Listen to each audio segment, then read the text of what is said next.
El Centro Evangelístico Peniel y Ciudad Online presentan retransmisión de la conferencia dominical con el Dr. José Hernández. Bienvenidos.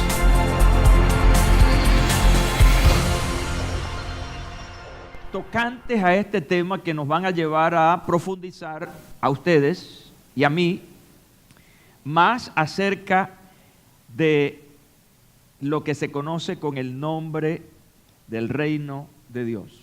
Y precisamente hoy quiero comenzar con el deseo expresado en esa famosísima oración que Jesús enseñara a sus discípulos, conocida como el Padre Nuestro. Padre nuestro que estás en los cielos, venga tu reino, así en la tierra. Y por ahí sigue. Pero lo que se está expresando aquí es un deseo. Venga tu reino. Un deseo acompañado de otro deseo. Hágase tu voluntad, como en el cielo, así también en la tierra. Pero fíjense que antes de la solicitud de ese deseo, hay un reconocimiento. Padre nuestro que estás en los cielos, santificado sea tu nombre. Es decir, que es una solicitud, a quien se le está haciendo la solicitud de venga tu reino, no es a cualquier persona. No es alguien que esté en el nivel humano, en el nivel terrenal. Por eso el Padre Nuestro tiene dos aspectos que voy a conversar más adelante. El Padre Nuestro está primero dirigido en un nivel divino. Padre nuestro que estás en los cielos, santificado sea tu nombre, venga tu reino, hágase tu voluntad. Todo eso está en el ambiente de la divinidad, de lo celestial. Pero después de eso, el tono cambia y pasa a un nivel terrenal. El pan nuestro de cada día, dánoslo hoy. A partir de allí hacia abajo, todo lo que tiene que ver es con las necesidades del ser humano. Y tiene que ver con las relaciones con las otras personas. De manera que es bien interesante este asunto. ¿Por qué tocar este tema del reino de Dios? Porque hay preocupaciones a nivel de lo que yo llamaría la sociedad mundial. Porque la sociedad mundial atraviesa una de sus peores épocas. En lo político, en lo económico y en lo social. Hay un desorden a nivel general en la sociedad mundial. Más que nunca, hoy líderes políticos de diferentes tendencias están buscando generar cambios que produzcan un mejoramiento en todas esas áreas. Los de la derecha proponen cosas, los de la izquierda proponen cosas, los de centro derecha o centro izquierda proponen menúes para tratar de ver cómo resolvemos la crisis que se vive a nivel mundial. Cuando usted echa un poco hacia atrás, más allá de lo presente, y busca en la historia, se va a encontrar que esta está llena o estuvo llena de imperios. Cuando uno estudia la historia universal, uno se va a encontrar con la aparición de poderosísimos imperios, reinos, que tuvieron una gran fortaleza y muchos se mantuvieron por muchos años. Pero lo que la historia nos revela es que sencillamente esos reinos o imperios han sucumbido por otros. Es decir, un imperio quita uno y se presenta otro. Un reino es tumbado y se aparece otro nuevo reino. Y ese sueño de cambiar la historia, como dicen una de las filosofías del comunismo, el hombre nuevo, esa utopía del hombre nuevo, ese sueño de cambiar al ser humano, hasta el presente no ha sido posible. Lo que nosotros vemos en la sociedad mundial es que cada día vamos de mal en peor. Y eso preocupa, escuchen bien, preocupa a algunos dirigentes con buenas intenciones. Pero no está en sus manos el lograr esto. George Eldon es un autor que hace un estudio interesante acerca del reino de Dios. En su breve libro titulado El Evangelio del Reino, él nos plantea que a través de la historia, en esa búsqueda de un cambio, lo que ha quedado es una tremenda frustración. Voy a leer un extracto interesante de esto. Dice este autor: en tiempos antiguos, sacerdotes y profetas han deseado una sociedad ideal. Y comienza a mencionar algunos de ellos. Hesíodo, un filósofo, soñó en una edad dorada perdida en el pasado lejano. No vio brillo alguno en el presente, tuvo inquietud constante por el mañana y ninguna esperanza en el futuro. Platón describió un estado ideal, organizado sobre principios filosóficos, pero él mismo comprendió que su plan era demasiado irreal para realizarse. Eso se llama utopía. El autor menciona a otro filósofo, Virgilio. Cantó a alguien que libraría al mundo de sus padecimientos y por quien el gran discurrir de las edades comenzaría de nuevo. La fe de hebreos y cristianos expresa su esperanza en términos del reino de Dios. Y aquí viene la diferencia entre aquellos y los principios establecidos en la Biblia que los hebreos y cristianos creemos. La fe de hebreos y cristianos expresa su esperanza en términos del reino de Dios. Esta esperanza bíblica no es de la misma categoría de los sueños de los poetas griegos, sino es parte del corazón mismo de la religión revelada. Dice Eldon, la idea bíblica del reino de Dios está profundamente arraigada en el Nuevo Testamento y está basada en la confianza de que existe un Dios vivo y eterno que se ha revelado por sí mismo a los hombres y tiene propósitos para la raza humana que ha escogido, los que se han de cumplir a través de Israel. La esperanza bíblica es, por tanto, escuchen bien, una esperanza religiosa, es un elemento esencial de la voluntad revelada del Dios vivo y en su obra redentora.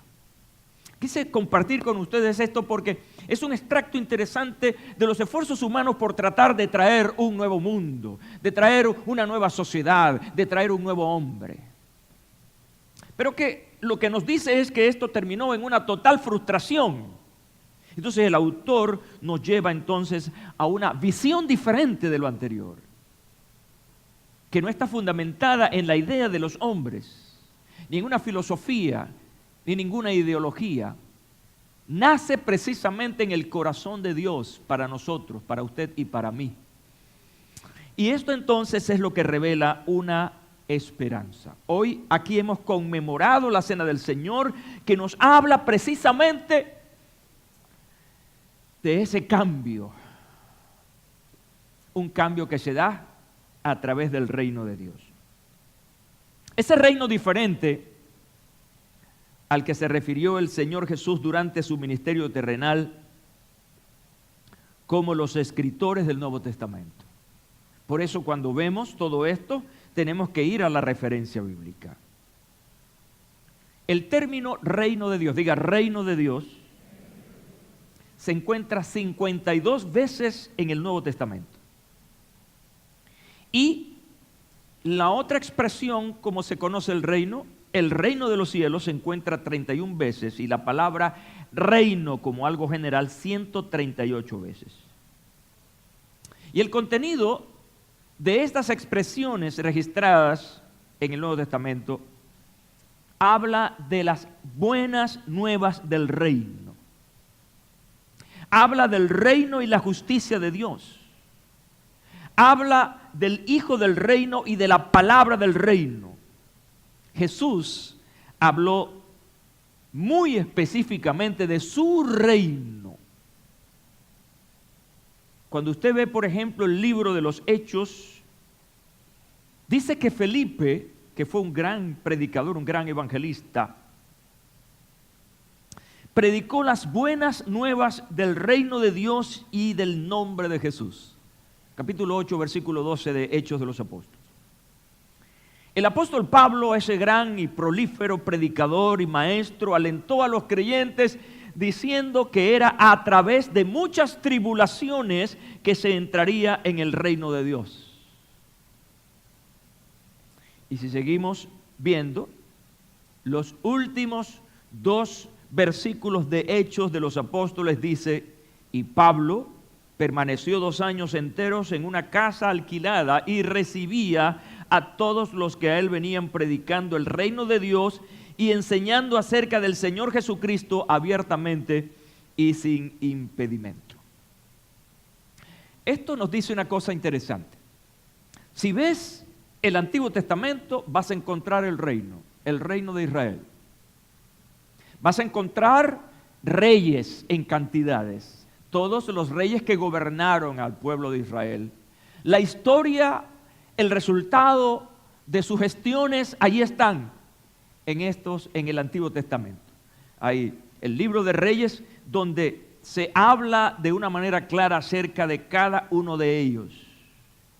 Y cuando llegas al Nuevo Testamento, te encuentras entonces con un mensaje cuyo enfoque y contenido tiene que ver con un reino, pero no el reino de los hombres, sino el reino de Dios o el reino de los cielos. Si me van siguiendo, se darán cuenta que todo lo del Antiguo Testamento, todos esos reinados, fueron llevados adelante por hombres. Pero cuando hablamos en el Nuevo Testamento del reino de Dios, estamos hablando de un reino en otra dimensión, que fue precisamente traído por el Señor Jesucristo. Ahora, quiero enfocarme en primer lugar a este deseo: venga tu reino, que básicamente es el título de nuestra serie. Estas palabras que estoy usando para esta serie, dentro de muchas que ya vimos, son sumamente importantes, son básicas, yo las llamaría fundamentales. Pues el Señor Jesucristo, Él mismo, está enseñando a sus discípulos a solicitarle al Padre que venga a su reino. Un reino con características de hacer cumplir en ellos un designio. Lo aclaro cuando leo: vosotros pues orad así: Padre nuestro que estás en los cielos, santificado sea tu nombre. Y aquí viene el deseo: venga tu reino. Pero también hay un designio: sea hecha tu voluntad como en el cielo, así también en la tierra. Sobre esto que están solicitando los discípulos a través de esta enseñanza que el Señor les está dando, no sé, permítanme especular aquí, no sé si ellos estaban comprendiendo el impacto espiritual de lo que el Señor les estaba enseñando en ese momento. Venga tu reino y hágase tu voluntad. El concepto pudo haber sido entendido desde una perspectiva literal. ¿Por qué? Porque para el momento en que Jesús está desarrollando su ministerio, el pueblo de Israel estaba siendo sometido por un imperio. Y había un rey que llamaban el César. Y ellos estaban bajo el gobierno de este imperio. Los designios, escuche bien, de este imperio eran conocidos, pero a la vez detestados por los judíos. Ellos detestaban este gobierno porque no eran libres.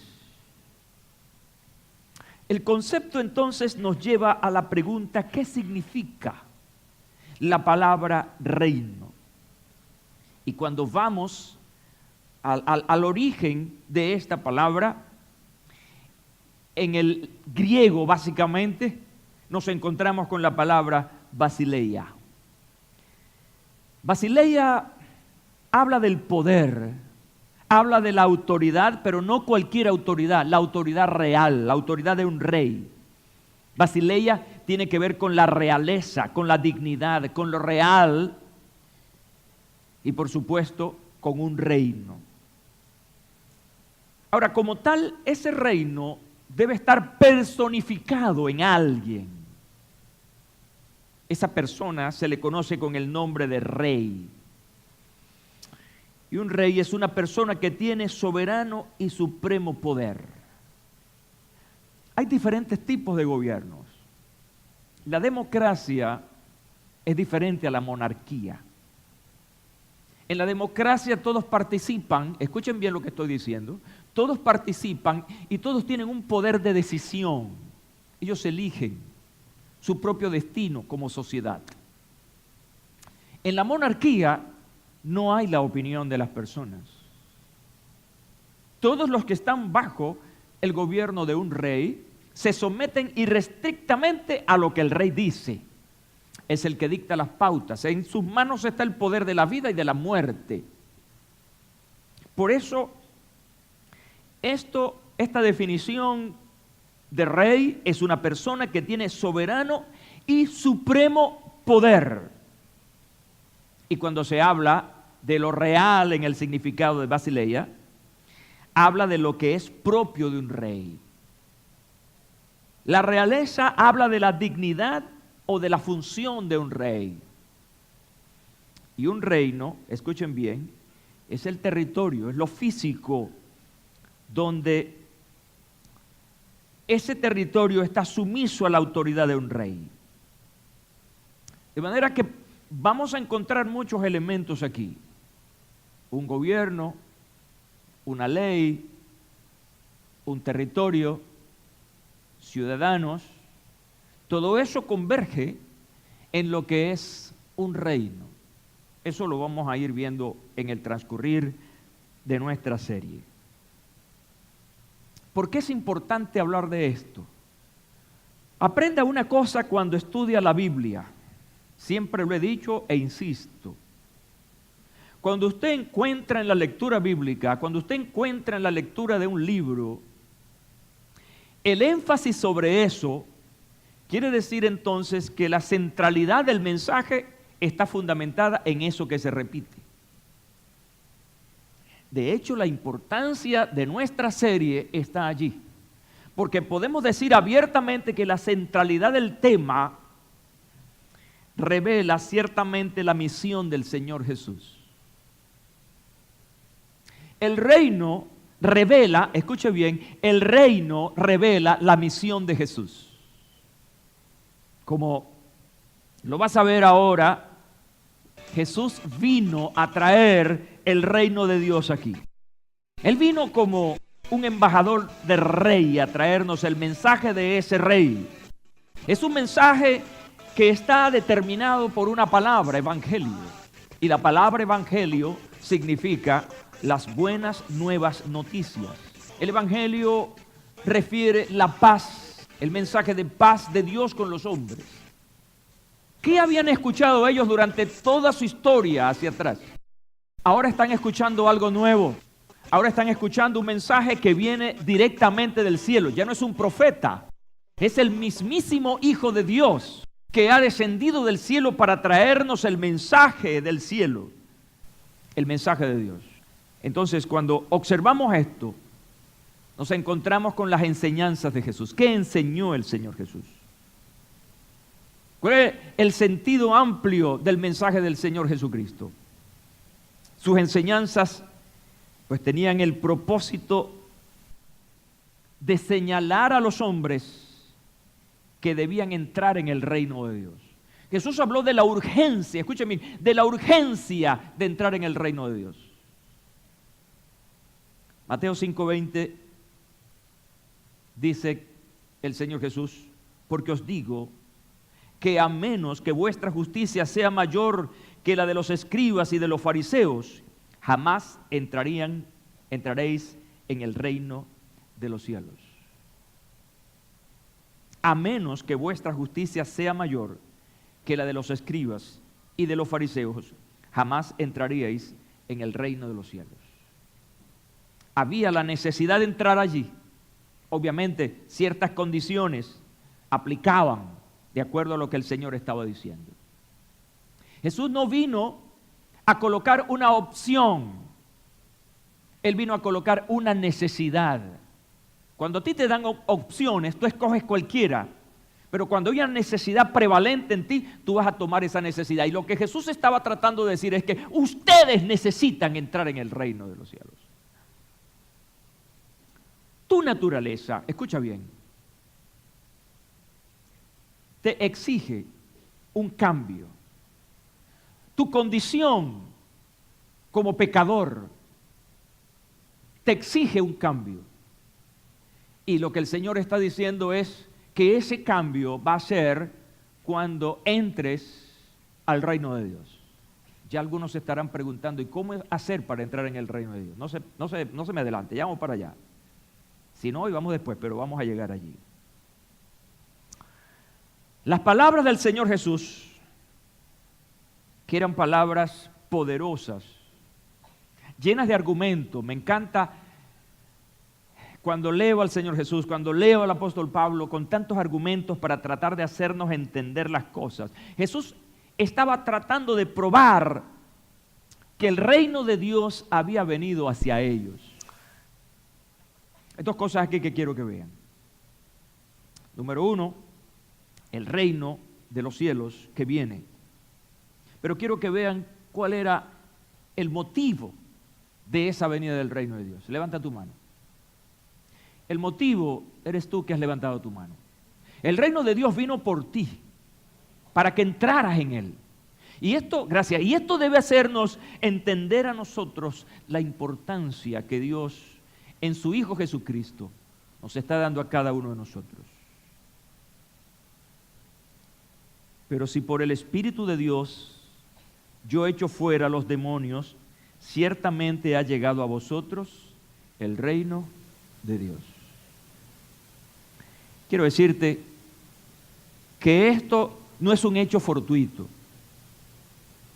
Esto de que Jesucristo haya venido aquí no es un hecho casual. Esto estaba premeditado. Ya en la mente y en el corazón de Dios estaba previsto enviar a su Hijo para rescatarnos. Tú y yo somos el motivo por el cual Jesucristo vino a esta tierra a traernos el reino de Dios. La importancia que tú tienes ahora, que la palabra del Señor te da, es esa, la revelación de ese reino maravilloso que ha venido. La razón soy yo, la razón eres tú. Tratando de ilustrar y de hacernos entender la cuestión del reino, Jesús utilizó las parábolas. La parábola es una figura retórica que intenta contar algo que arroje luz sobre algo que se quiere enseñar. Es enseñar lo desconocido a través de lo conocido. Y nosotros nos encontramos en esta modalidad de la enseñanza del Señor con muchas parábolas. Y esas parábolas intentaban ilustrar a los discípulos acerca de la verdad del reino de Dios. En Mateo 13:11 él dice, y él respondiendo les dijo, porque a vosotros se os ha concedido conocer los misterios del reino de los cielos, pero a ellos no se les ha concedido, refiriéndose a sus discípulos y a los fariseos. Esa cercanía del Señor con sus discípulos, con los que estaban cercanos a Él. Se les estaba dando a conocer el reino de Dios a través de estas pintorescas enseñanzas, porque la ilustraba de tal manera que ellos podían entender. Ahora, cuando Jesús enseñó a orar a sus discípulos, en el corazón mismo de esa petición estaban las palabras: venga tu reino, hágase tu voluntad. ¿Por qué es imitar lo de la oración, lo de la enseñanza de esta oración? Porque era algo que ellos iban a repetir. Era algo con lo que se iban a familiarizar, lo cual siempre estarían diciendo. Yo casualmente digo ahora que en estos 2 últimos años, en medio de la situación que estamos viviendo, me estoy repitiendo y estoy declarando constantemente: venga tu reino, hágase tu voluntad, como en el cielo. Constantemente lo estoy diciendo. Venga tu reino, hágase tu voluntad, como en el cielo, también en la tierra. Es una declaración importante en la que nos sentimos totalmente identificados, nos sentimos totalmente señalados por eso que se pide allí en esa oración, por la voluntad de Dios. La importancia práctica, quiero hablar de lo práctico de todo esto, porque sé que muchas veces cuando hablamos de la parte teológica y nos metemos por aquí y por allá, a veces nos quedamos en algún momento. Pero en esta parte introductoria, yo quiero hacerles ver la importancia práctica del reino de Dios en la vida del discípulo. Creo que es la puerta de entrada. Te lo planteo de esta manera. Así como algo práctico, como Jesús lo incluyó en la enseñanza de la oración del Padre Nuestro, digo porque la oración es una práctica cotidiana, la dimensión en la que Jesús comienza enseñando, como decía al principio, es eminentemente divina. ¿Cómo comienza la oración? Padre nuestro que estás en los cielos, luego salta a santificado sea tu nombre, y luego dice: venga tu reino, sea hecha tu voluntad como en el cielo, también en la tierra. El asunto práctico que yo veo aquí es la decisión tuya y mía de someternos a la voluntad de Dios. Era yo un muchacho, tendría unos 12 o 13 años, y estábamos en una reunión pequeña en uno de nuestros barrios aquí en la ciudad, y estaba allí un joven predicador. Hoy puedo recordarlo, ya fallecido, Juan García. Y Juan estaba predicando allí a los amigos, y yo estaba allí, un niño, escuchándolo con atención. Y él estaba predicando acerca del reino, estaba predicando acerca del Padre Nuestro.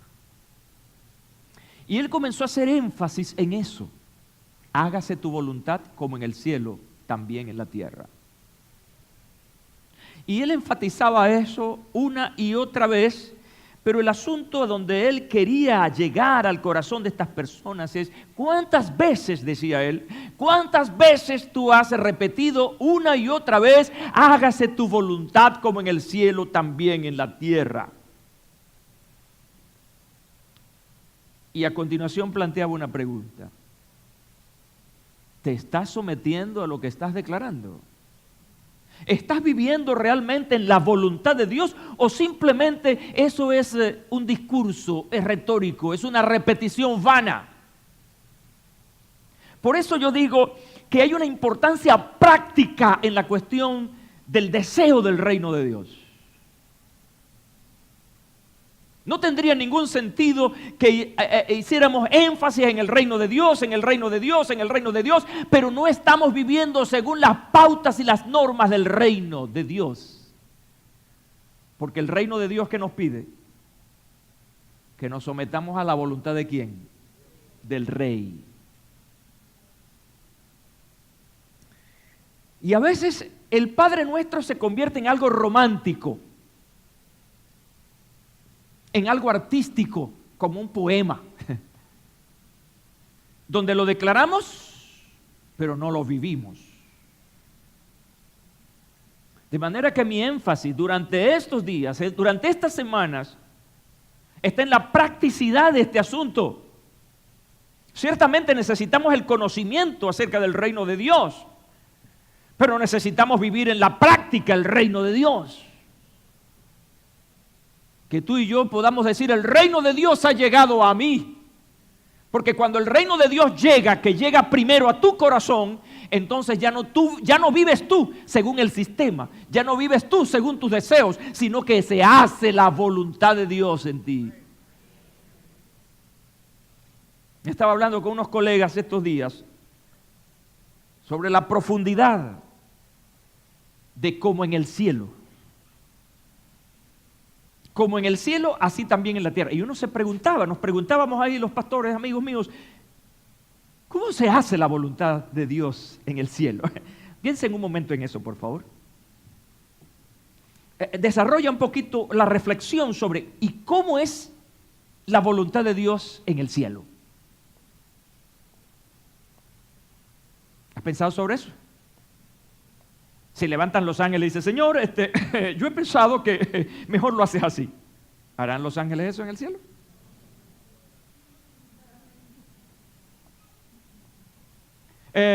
Señor, ¿por qué no envías a tantos ángeles allá a Valencia para que ayuden al Centro Evangelístico Peniel? No hay opiniones, no hay decisiones. Todos, absolutamente todos, los que están en el cielo se someten, sin duda, a lo que el Rey dice.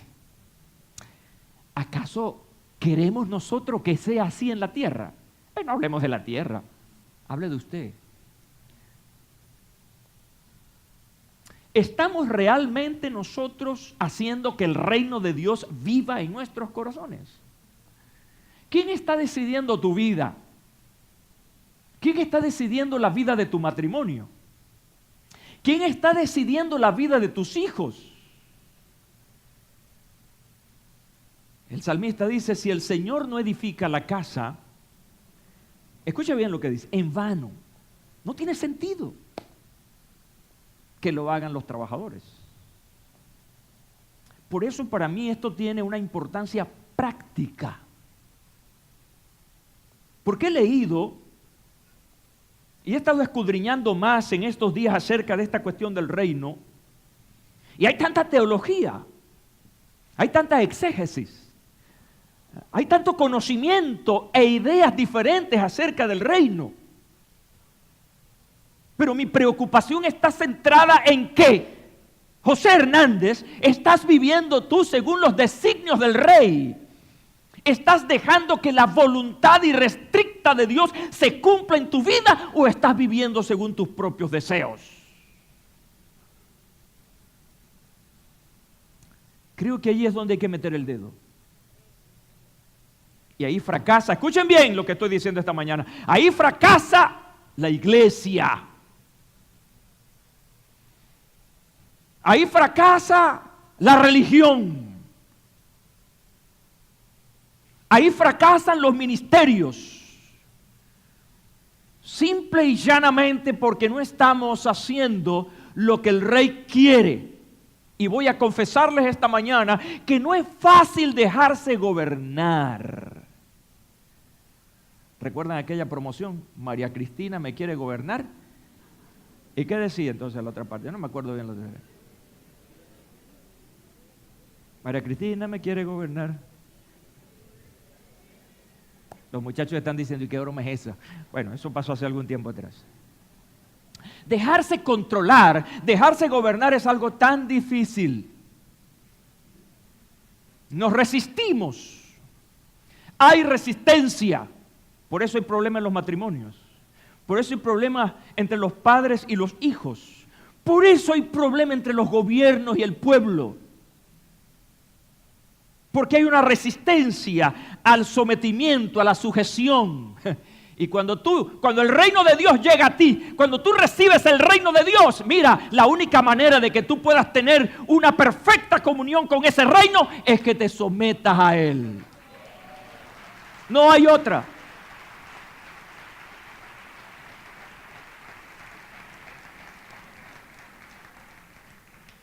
El tema aquí es obediencia. ¿A quién? Al rey. Hágase tu voluntad, bendito sea Dios. Mira, no estamos pesando bien el impacto de estas palabras. Hágase. Es imperativo. No hay opciones. Insisto, por eso hay tanto fracaso. Escuchen bien lo que voy a decirles. Por eso hay tanta gente que habla mal de algunos evangélicos. Porque no están viendo en esos algunos evangélicos que no están proyectando el reino de Dios. Están proyectando un reino decadente, un reino mundano, un reino parecido a los que están en esta tierra. Pero el reino de Dios es diferente. Tiene una constitución diferente que está aquí en la Biblia, la palabra de Dios, ese libro maravilloso a través del cual Dios nos habla todos los días.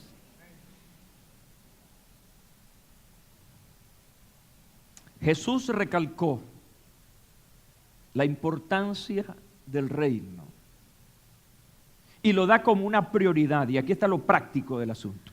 Estoy en lo práctico. Lo práctico es la obediencia. Y Jesús dijo, busquen de vez en cuando el reino de Dios y su justicia. Si callas, otorgas. Busquen cuando les dé la gana el reino de Dios y su justicia. Y nunca las cosas le van a llegar por añadidura. Prioridad. Busquen primeramente. Diga conmigo, primeramente. Diga conmigo, es lo primero. Busca primeramente el reino de Dios y su justicia. Una cosa es conocer el reino. Escuchen bien lo que voy a decir. Una cosa es buscar el reino, pero otra cosa es experimentar su justicia. Entonces, cuando le damos ese carácter de prioridad al reino de Dios, todas estas cosas os serán añadidas. Y la pregunta aquí es, ¿qué cosas? Estamos en Mateo 6:33. ¿Qué cosas? Y todas estas cosas os serán añadidas. Obviamente que la respuesta lo tenemos en el contexto. ¿De qué viene hablando Jesús allí? Esas cosas a las que hace referencia el Señor se refieren precisamente a las cosas materiales que generan ¿qué cosa? Afán y ansiedad. Escucha bien. Cuando el reino de Dios no está gobernando tal y como Él quiere, somos víctimas entonces ¿de qué? Del afán y la ansiedad. Cuando tenemos la plena confianza en el Rey, porque Él es soberano, acuérdense, entonces estamos creyendo que vamos a recibir todas las cosas que necesitamos. Esta serie nos va a llevar a buscar definiciones acerca del reino de Dios, o analizar el reino de Dios, o el reino de los cielos.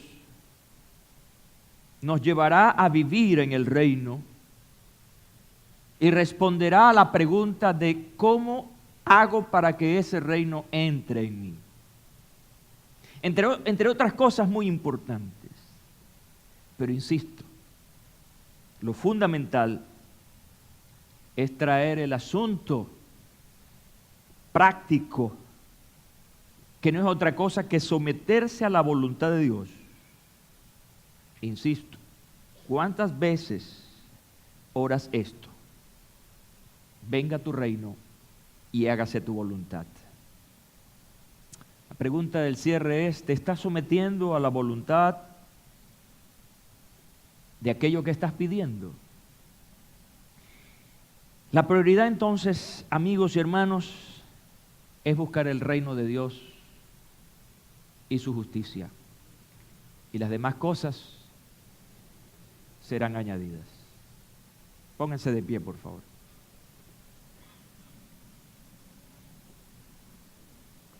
Qué bueno eres, Señor.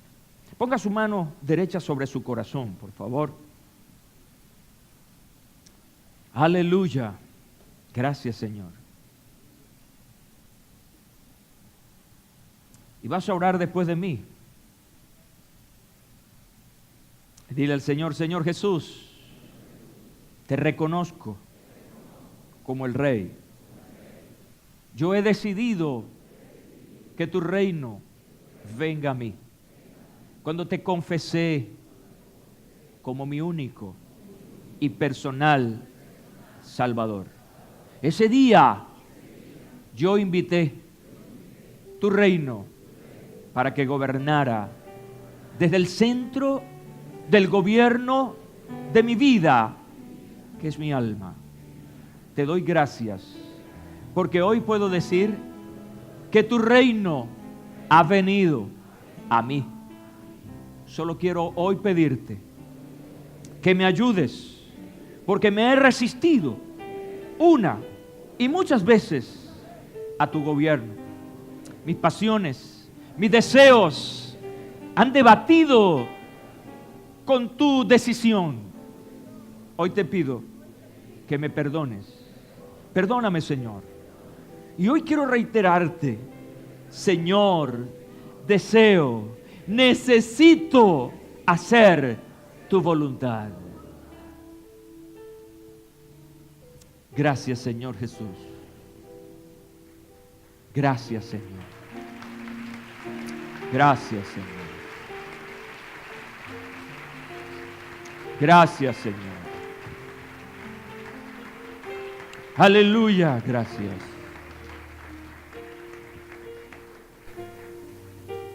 Si en este día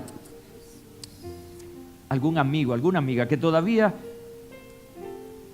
no ha invitado al Rey a que haga su voluntad en su vida, que nunca ha confesado a Cristo como Señor y Salvador, hoy yo quiero proponerte que recibas el reino de Dios. Quiero decirte que el reino de Dios ya ha llegado. Jesús trajo su reino. Solo hace falta gente que lo reciba.